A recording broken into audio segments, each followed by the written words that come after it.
କିଛି ଦିନ ହେବ ଆପଣ ଏହି ବାବାଙ୍କୁ ସୋସିଆଲ ମିଡ଼ିଆରେ ଦେଖୁଥିବେ।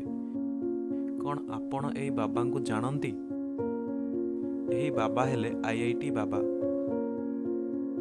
ଆସନ୍ତୁ ଜାଣିବା ଆଇଆଇଟି ବାବାଙ୍କ ବିଷୟରେ।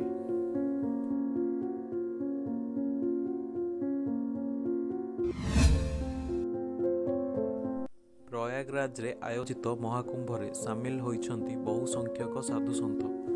ଏହି ସାଧୁସନ୍ଥଙ୍କ ମଧ୍ୟରେ ଜଣେ ଏପରି ବାବା ରହିଛନ୍ତି ଯେ କି ଆଇଆଇଟି ବମ୍ବେରୁ ଏରୋସ୍ପେସ୍ ଇଞ୍ଜିନିୟରିଂରେ ଡିଗ୍ରୀ ହାସଲ କରିଛନ୍ତି। ଏକ ଗଣମାଧ୍ୟମକୁ ସାକ୍ଷାତକାର ଦେବା ଅବସରରେ ଏହି ବାବା କହିଥିଲେ ସେ ହରିୟାଣାର ମୂଳ ବାସିନ୍ଦା।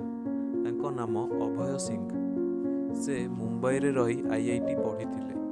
ଆଇଆଇଟିରେ ଉତ୍ତୀର୍ଣ୍ଣ ହେବା ପରେ ସେ ନିଜ ସଉକ ପୂରଣ କରିବାକୁ ଫଟୋଗ୍ରାଫି କରିଥିଲେ। ସେ କାନାଡ଼ାରେ 35 ଲକ୍ଷ ପ୍ୟାକେଜରେ ଚାକିରି ମଧ୍ୟ କରିଥିଲେ। ଏଥିସହ ଏକ ମହାବିଦ୍ୟାଳୟରେ ଅଧ୍ୟାପକ ଭାବେ କାର୍ଯ୍ୟ ମଧ୍ୟ କରିଥିଲେ। ତେବେ ଏସବୁ ତାଙ୍କୁ ଆତ୍ମତୃପ୍ତି ଦେଇପାରିନଥିଲା। ଜୀବନର ପ୍ରକୃତ ଲକ୍ଷ୍ୟ ବୁଝିବା ପାଇଁ ସେ ସନ୍ନ୍ୟାସୀ ହୋଇଯାଇଥିଲେ। ବର୍ତ୍ତମାନ ସେ ଯେଉଁ ଅବସ୍ଥାରେ ରହିଛନ୍ତି ତାହା ତାଙ୍କ ପାଇଁ ସର୍ବୋତ୍କୃଷ୍ଟ ବୋଲି ବାବା କହିଛନ୍ତି। ବାବାଙ୍କ ସାକ୍ଷାତକାର ଗଣମାଧ୍ୟମରେ ପ୍ରଚାରିତ ହେବା ପରେ ତାହାକୁ ପାଖାପାଖି 1.5 କୋଟି ଲୋକ ଦେଖି ସାରିଲେଣି। ଜଣେ ବ୍ୟକ୍ତି ତାଙ୍କୁ ଆଇଆଇଟି ବାବା ବୋଲି ନାମ ଦେଇଛନ୍ତି। ମାତ୍ରାଧିକ ଟଙ୍କା ରୋଜଗାର ନୁହେଁ, ବରଂ ଆଧ୍ୟାତ୍ମିକତା ଦ୍ୱାରା ଆନ୍ତରିକ ଶାନ୍ତି ହାସଲ କରିବା ସବୁଠୁ ଗୁରୁତ୍ୱପୂର୍ଣ୍ଣ ବୋଲି ବାବା କୁହନ୍ତି।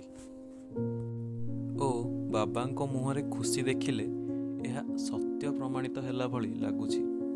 କ'ଣ ସତରେ ଆଧ୍ୟାତ୍ମିକତା ଦ୍ୱାରା ଜୀବନରେ ଶାନ୍ତି ହାସଲ ହୋଇପାରିବ? ଏହି ବିଷୟରେ ଆପଣଙ୍କ ମତ କ'ଣ କମେଣ୍ଟରେ ଜଣାନ୍ତୁ। ଓ ଯଦି ଆପଣଙ୍କୁ ଆମ ଭିଡ଼ିଓ ଭଲ ଲାଗିଥାଏ ତେବେ ଲାଇକ୍ ଓ ଚ୍ୟାନେଲକୁ ସବସ୍କ୍ରାଇବ୍ କରନ୍ତୁ।